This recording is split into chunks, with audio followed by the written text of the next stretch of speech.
the reasons I love the fantasy genre, no script or anything, just going in there, alright. One of the reasons I love it is, I think, similar to a lot of other people's reasoning. It's the escape from the reality we find ourselves in. Can anyone really say that they are 100% satisfied with their lives?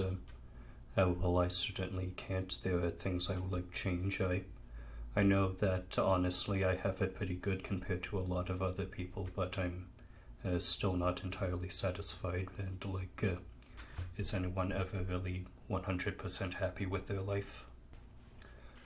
Another thing that I like about it is familiarity. It's comforting.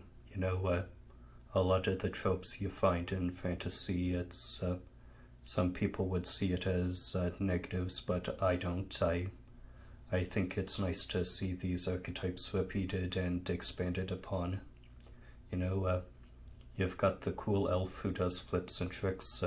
Sometimes they're named Legolas, sometimes they're named Rayla, but it's still that same old elf jumping from tree to tree. It's enjoyable, I never get tired of seeing it. And again, we also have wise old wizard archetype.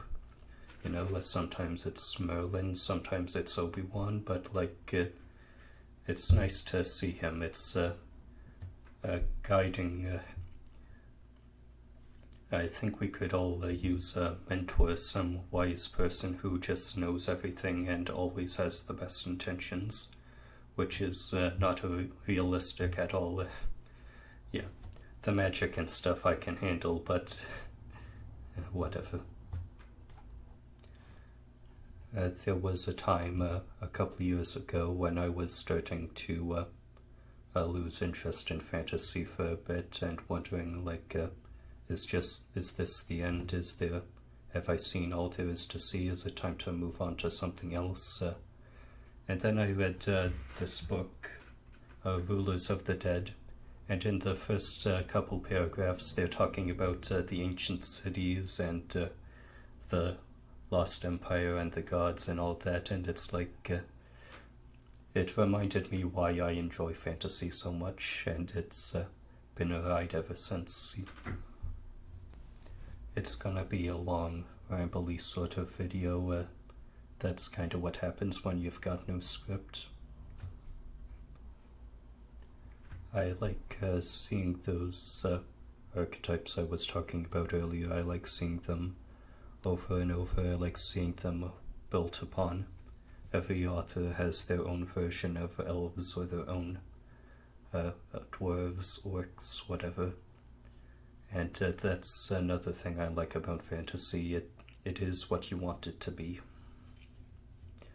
If you don't like something, you change it. You make your own version of it.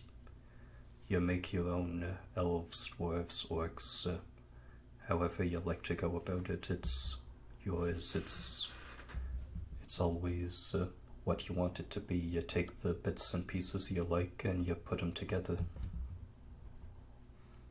Some people say the fantasy genre has sexism or racism baked into it, but I don't see it that way. I see quite the opposite, actually.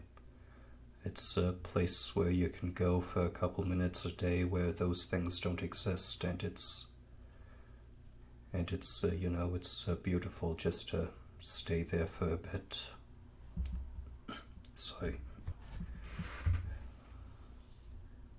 It's you go there, you just sit down, read a book, write, or play a video game or whatever, and that's the place. There's nothing to worry about. It's just adventures and fun, and it's freeing, liberating. You don't have to worry about anything in the real world. It's nice, nice. It doesn't need to be anything more. It can, it can just be nice. And I guess ultimately, geez, I'm being way too dramatic. Point is, I really like fantasy.